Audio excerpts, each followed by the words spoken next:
जय श्री महाकाल।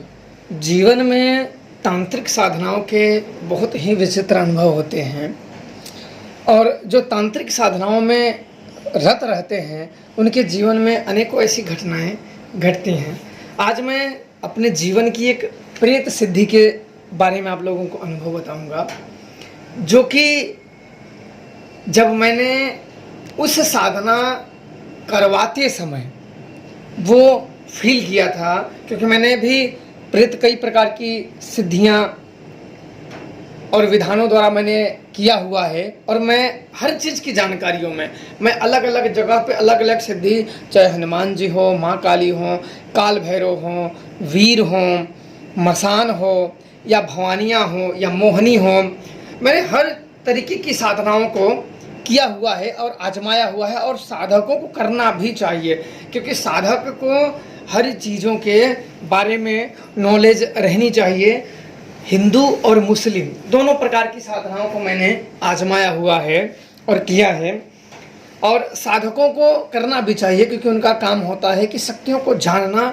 और कभी अगर शिष्य मिले तो उनको उनका परीक्षण लेने के बाद समय समय पे उन ज्ञानों को अवगत कराएं। ये पुरानी बात है, लगभग सन 2010 वर्ष की बात है, 10 की बात है। और ये मैं अपने घर में ही सिखा रहा था विद्या अपने चाचा को। तो ये उनका अनुभव है जो मैं खुद सिखा रहा था। उनके एक कोई जानकार थे जो कि पंडित करके थे, तो उन्हें मसान सिद्धि थी जो कि मणिकर्णिका का मसान उसे प्राप्त थी।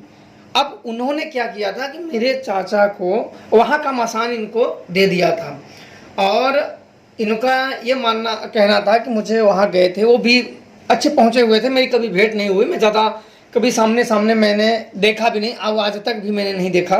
यदि मेरे स्थान से वो लगभग ज़्यादा दूर नहीं होंगे, 15-20 किलोमीटर दूर होंगे। कभी मेरा सामने सामना से भेंट नहीं हुआ। उस समय मैं उनका नाम जानता था, उन्होंने बताया था, लेकिन अब मुझे नाम भी याद नहीं है।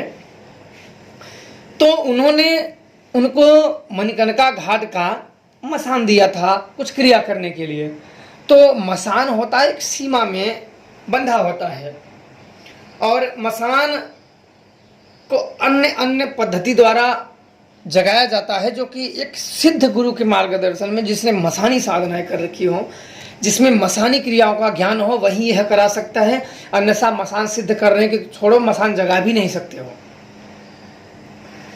तो और मसान के कुछ अच्छे परिणाम हैं तो बुरे परिणाम उससे 1000 गुना अधिक हैं। कभी इसके बारे में फिर कभी चर्चा होगी, उसके बुरे परिणाम के बारे में, जो कि कई लोगों के अनुभव के साथ हुआ है ये। तो उनको ये सिद्धियां प्राप्त थी, तो ऐसा उनका मानना था। मैंने कभी जांचा नहीं था, वो खुद बोल रहे थे मुझे ये चीज़ मिला हुआ है। तो मैंने बोला ठीक है। तो ये हुआ कि प्रेत सिद्धि के बारे में ये हुआ कि हम प्रेत साधनाएं करेंगे। तो प्रेत भी बहुत एक शक्तिशाली हैं, कि आपने देखा होगा कि कुछ ऐसी विद्याएं होती हैं जो देवताओं को भी भगा देती हैं। आपने देखा होगा कई बार सुर असुर, जब देवता और असुर की युद्ध होता है तो वो कई बार देवतागण असुरों को पराजित कर देते हैं, तो कई बार असुर लोग देवताओं को पराजित कर देते हैं। तो वो विद्या होती है, तो ये आसुरी विद्या में आ जाती है, प्रेत विद्या आ जाती है। इसके माध्यम से आप अन्य शक्तियों के बारे में ज्ञान कर सकते हो, जो मैंने किया था। तो जब उन्होंने मुझसे कहा कि आप मुझे कोई ऐसी शक्ति सिखा दो जो जल्दी सिद्ध हो जाए, तो मैंने कहा कि प्रेत साधनाएं हैं। तो बोले कि चल ठीक है। मैंने बोला 1 दिन की क्रिया है, चलो चलते हैं। तो बोले ठीक है। बोले 1 दिन में ना आया तो बोले 1 दिन में अगर नहीं आएगा तो आपको 11 दिन तक करना होगा। किसी किसी का ऑरा कमजोर होता है, जैसे कि आप आंख बंद करो, जब अपने गुरु को ही ध्यान में नहीं देख पा रहे हो तो शक्तियों को क्या देखोगे। तो ध्यान कम से कम इतना मजबूत होना चाहिए कि आप अपने गुरु को देख लो, परम पूज्य गुरुदेव को देख लो, उनको नमन करो, फिर आगे बढ़ो। जब इन्हीं को नहीं देख पा रहे, आपको आंख बंद करते ही अपनी जो समस्याएं हैं, जो अपनी गतिविधियां हैं, अपने कर्म हैं या अपने अच्छे बुरे परिणाम हैं, उसके बारे में आप विचारों में खोए रहते हैं। फिर कोई चूहा भी अगर बगल से गया फिर भी लगेगा अरे ये आ गया क्या, उसी का अनुभव मान लेंगे या जो कुछ हो मान लोगे। या आपको बीच बीच में आप आँख खोल के देखोगे शक्तियाँ आ तो आई कि नहीं आई, क्यों नहीं आई, तो आप सोचो कि आपका ऑरा इतना कमज़ोर है कि आप जब ध्यान में अपने गुरु का दर्शन नहीं कर पा रहे हो, अपने इष्ट का दर्शन नहीं कर पा रहे हो, तो शक्तियों का क्या कर पाओगे। तो इस चीज़ को आप लोग मजबूत रखें, एक तरीके से मैं समझ ही दे रहा हूँ। अब आगे क्या हुआ कि हम सब ने वो समय रखा, एक दिन रात का, उस समय शायद 11:30 रात बज रहे होंगे। तो हम सब ने गए शिव जी का पूजा किए, क्योंकि हमारे सामने शिव जी का बहुत ही चमत्कारिक स्थान है, बहुत कई 100 साल पुराना वो मंदिर है और निर्माण हुआ है। हालांकि मैंने अपने जीवन में भी इस नवरात्र में एक शिव मंदिर का निर्माण कराया, करना भी चाहिए।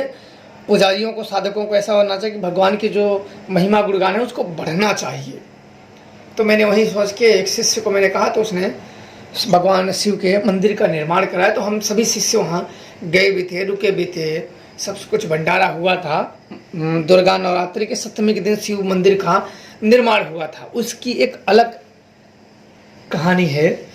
अब क्या हुआ कि हम सब वहाँ से रात को, मैं, मेरे चाचा और मेरे चाचा के एक लड़का, वो चाचे जिसको मैं सिखाने जा रहा था उनका नहीं, दूसरे लड़का जो मेरे सगे वाले चाचा थे, उनका लड़का लेके गए। वो हमसे उम्र में बड़े थे, पर तंत्र मंत्र में वो थोड़ा सा वो डरते थे, पर साथ जाते थे, वो मेरे भी साथ जाते। मैं जब मेरे चाचा भी, मैंने आप लोगों को पहले बताया, मैं जब बेल वृक्ष पे यक्षिणी साधना करता तो मैं बहुत छोटा था उस समय, मुझे मतलब ज़्यादा इस तंत्र मंत्र का कोई नॉलेज नहीं था। बस मुझे बस था कि करना। मैं रात को जाता था तो ये सब कहीं दूर, लगभग 200-150 मीटर दूर, ये सब दूसरे पेड़ के पास बैठते थे और मैं इसके बेल के वृक्ष पे ऊपर चढ़ जाता, लगभग 40 फीट ऊपर चढ़ के मैं वहीं, एक तख्त बना हुआ था, बेल के लकड़ी का तख्त बना दिया था ताकि मैं गिरूँ ना। तो 9 बजे से मैं 3, साढ़े 3 बजे, 4 बजे तक रात को जपता था। ठंडी का मौसम था उस समय पे, तो वो सब साथ जाते थे। तो मैं जब वो कहे कि मुझे सिखा दो, तो बाद में मैंने कहा चलो मैं सिखा देता हूँ। अब रात्रि को हम सब गए, शिव जी की पूजा की, उनसे आशीर्वाद लिया। वहाँ से खेत से ही डोलते हुए एक दूसरी नदी के किनारे पे हम लोग दूर चले गए। दूर जाने के बाद एक बबुल का वृक्ष मिला, ये हुआ कि यही साधना करो। हम लोगों ने उत्तर मुखी उन्हें बिठाया, खेत बिल्कुल जोता हुआ था, तो ठंडी का मौसम है, बोने की तैयारी थी गेहूँ, तो जोता हुआ था। ये हुआ कि यहीं बैठो, ठीक है। तो वहाँ हमने सब उनको बैठने का व्यवस्था किया और जोता हुआ था, कोई ज़्यादा कोई खर खंजाड़ या कोई भी कुछ ऐसी चीज़ नहीं थी कि जो दिक्कत करे। फिर हमने थोड़ा सा इधर उधर हाथों से हम लोग किए, फिर आसन बिछाए, फिर और कपड़ा जो है, जो उसमें जो उसके नियम होते हैं वो मानो, कपड़े और जो हैं कुछ को छोड़ के नहीं उतार दो। तो उन्होंने सब ऐसे किया। अब करने के बाद वहाँ बिठाया गया। बिठाने के बाद जो आगे की जो क्रिया थी, वो क्रिया मैंने सब कुछ की। प्रेत आवाहन मंत्र पढ़े, प्रेत प्रत्यक्ष मंत्र मैंने पढ़े, जो क्रिया थी मुझे था कि एक बार में ये निकल जाए। अब उन्होंने क्या किया कि मैं सुरक्षा मंत्र लगाया। अधिकतर क्या होता है कि देखो, गुरु के शरण में तो कोई गधा भी बैठ के सिद्धियां कर सकता है, जब अकेले में साधना की जाती है तब उसके कुछ अलग ही होते हैं। और सिद्धियों के मार्ग पे, वो दिखाने के मार्ग पे नहीं, बिल्कुल गुप्त तरीके से। क्योंकि जब आप दिखाने के तरीके से साधनाएं करोगे, ये मान लो कोई अगर साधना कर रहा है और वो दिख गया कि मैं ये साधना कर रहा हूँ, तो समझो वो किसी काम की नहीं है। और जो ना दिखे वो सिद्धियां मन में लगेगी, क्योंकि आपको लगेगा कि भैया हमारे सामने तो केवल महाराज हैं, अब कैसे बैठना है कैसे नहीं बैठना है, तो वो मज़ा नहीं। पहले तो ऐसा कुछ था नहीं, लग गए तो लग गए, आपको इतना जब पूरा करना ही करना है। और दूसरी चीज़ कि हम बीच में रोके तो हमें लगता है हमारा इतना जब बेकार हुआ, इतना दिन हमारा नुकसान हुआ, ये भी हमें डर था। अब हमने बिठाया और उन्होंने अपने मणिकर्णिका घाट के मसान को सुमिर दिया। उन्होंने गलतियां कर दी, ये गलतियां उन्होंने जो उनसे पंडित जी से जो प्राप्त था, उन्होंने मसान, मैंने जो अपने सुरक्षा गुरुवासिनी जो मुझे मसान प्राप्त था, वरदानी मसान, ये तब मैंने इसका एक घेरा लगाया और अन्य शक्तियों का भी मैंने घेरा लगा, क्योंकि मुझे था भैया कोई भूत प्रेत इसमें घुस ना जाए, क्योंकि कई भूत प्रेत होते हैं कि आसान मसान को भी मसक देते हैं, चूर हो जाएंगे। तो मैंने अन्य शक्तियों को लगाया, उन्होंने अपने मसान को कहा। हम लोगों ने, अब ये हुआ कि आप अब जब वो हम लोग अब जा रहे हैं वापस, हम लोग जीव के लौटे, तब तक उन्होंने कहा हे मणिकर्णिका घाट का मसान मेरी रक्षा करना। इतना बोलते ही उनके साथ ऐसी भयानक घटना घटी कि जिसकी उन्होंने भी कल्पना नहीं की होगी। उनके शरीर के अंदर किसी ने जैसे हाथ डाल के, उनकी जैसे अतड़िया पथड़िया होती है ना, जो अंदर का अपना पार्ट होता है ना, उसने किसी ने हाथ डाल के पकड़ के बिल्कुल उनका खाना अतड़ी पतड़ी एकदम बिल्कुल मुंह की तरफ खींचने लगा हो। ये समझो कि अब ये मान लो कि ओम नमः शिवाय बोलने में कितना समय लगता है, अब 1 सेकंड लगेगा। अब उनको इतना तक जान नहीं बचा कि ओम नमः शिवाय का जाप कर लूं, इतना एक बार भी नहीं बोल पाए। बिल्कुल वो वहीं लेट गए, बिल्कुल वहीं धड़ाम दिना गिर गए। तो हम लोग अब ये बुला भी नहीं पाए। बोलो हम लोग ऐसे मुंह के बल पलटे, उन्होंने अपने मसान का नाम लिया और वो तुरंत ही पलट गए वहीं पे।